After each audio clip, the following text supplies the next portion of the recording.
A vida cristã, meus irmãos, é um verdadeiro paradoxo. É como um jardim onde florescem a alegria mais profunda e a tristeza mais comovente.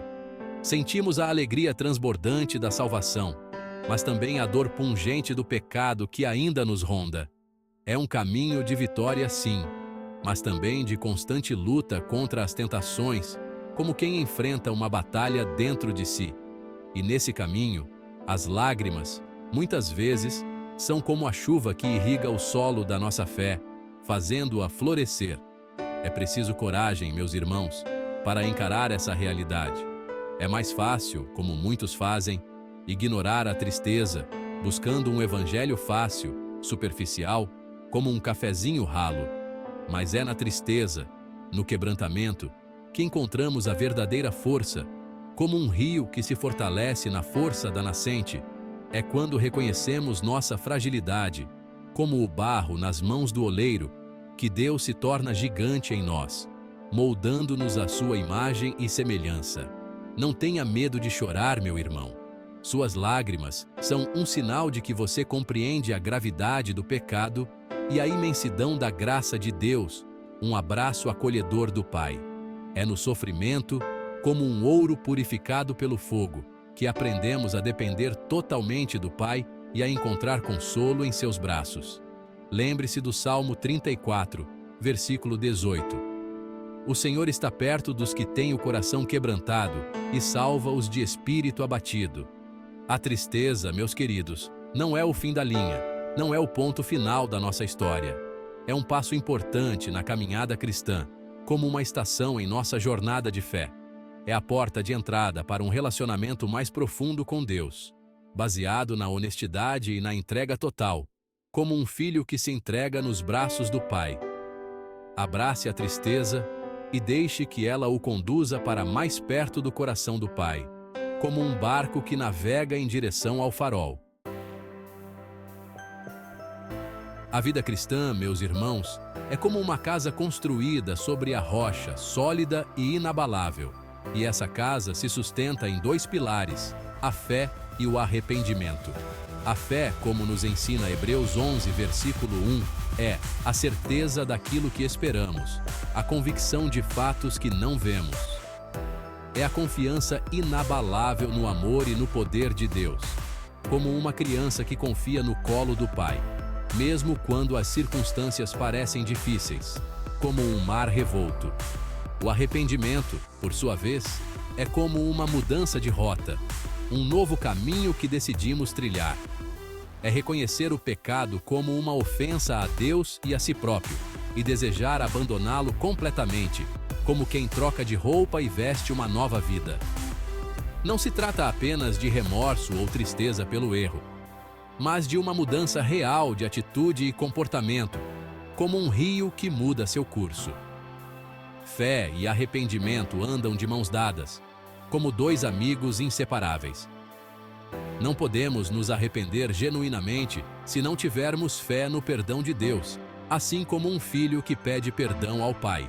E a fé sem o arrependimento é vazia, como um jardim sem flores, pois não produz frutos de mudança em nossa vida. A fé nos impulsiona em direção a Deus, como um ímã que nos atrai, enquanto o arrependimento remove os obstáculos que nos impedem de nos aproximar dele, como quem remove as pedras do caminho. Juntos, eles formam a base sólida sobre a qual podemos construir uma vida de santidade e comunhão com o Criador, como um alicerce firme para a nossa casa. A Bíblia é clara como a luz do dia, meus irmãos. Todos pecaram e carecem da glória de Deus, como está escrito em Romanos, do 3, versículo 23. Não importa quem somos, o que fizemos ou deixamos de fazer. Todos nós, como o barro na mão do oleiro, estamos sujeitos à falha. O pecado é como uma mancha que suja a alma humana, separando-nos do Deus Santo e Perfeito, como um muro que nos afasta do Pai. Reconhecer nossa fragilidade, como quem se olha no espelho com sinceridade, é o primeiro passo para a cura. Negar o pecado, justificá-lo ou culpar os outros é como esconder a sujeira debaixo do tapete, apenas aprofunda a ferida em nosso coração. É preciso ter a humildade de admitir: sim, eu errei, preciso do perdão de Deus, como um filho que pede perdão ao pai. O verdadeiro arrependimento não busca minimizar o pecado, mas reconhecê-lo em sua total gravidade, como quem encara a verdade de frente. É olhar para a cruz e entender o preço que Jesus pagou por cada um dos nossos erros, como um presente imerecido. É nesse momento de profunda consciência que a graça de Deus nos alcança em sua plenitude, como um abraço acolhedor. Não tenha medo de se aproximar do Pai com sinceridade, como um filho que corre para os braços do Pai. Ele não se assusta com os nossos pecados. Pelo contrário, Ele anseia por nos perdoar e nos restaurar a comunhão com Ele, como um pai que espera o filho pródigo. Se confessarmos os nossos pecados, Ele é fiel e justo para nos perdoar os pecados e nos purificar de toda injustiça. Nos garante 1 João, 1, versículo 9. Meus irmãos, vivemos em um mundo que valoriza o ter mais do que o ser.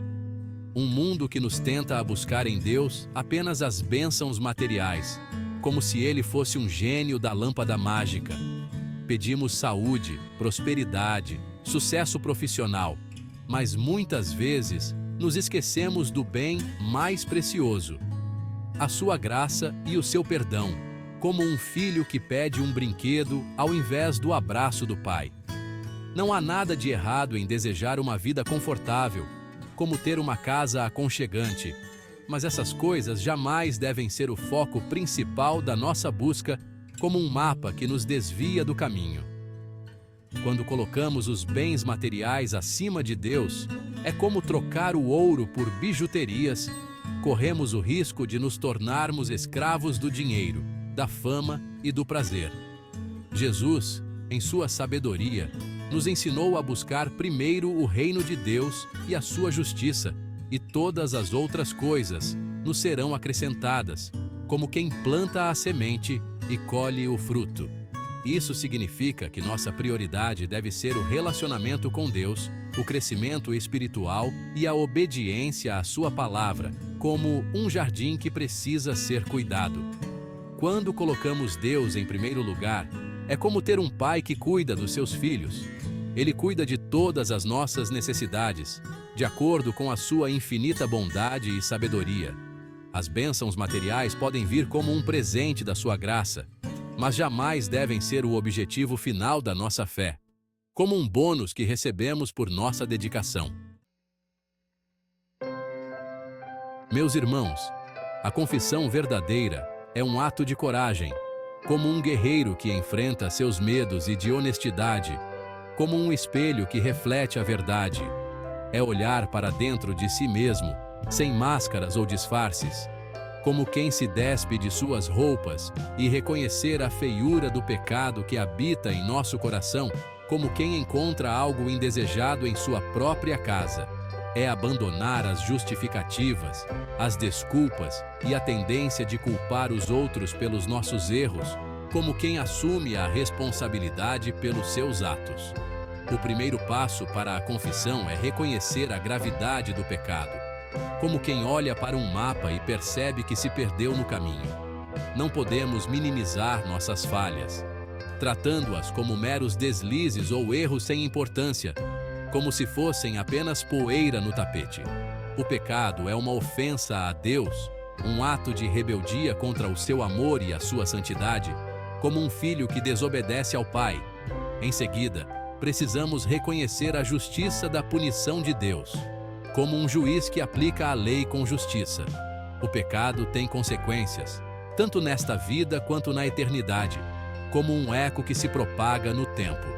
Negar essa realidade é fechar os olhos para a verdade, como quem se recusa a ver o que está diante de si. É preciso entender que merecemos a ira de Deus por causa das nossas transgressões, como um réu que espera a sentença do juiz. Por fim, devemos assumir a responsabilidade pessoal pelos nossos atos, como quem assina um documento importante. Não podemos culpar os outros, as circunstâncias ou o diabo pelos nossos erros, como se fôssemos marionetes nas mãos de um titereiro. A escolha pelo pecado é sempre nossa e precisamos assumir as consequências dessa escolha, como quem colhe o que plantou.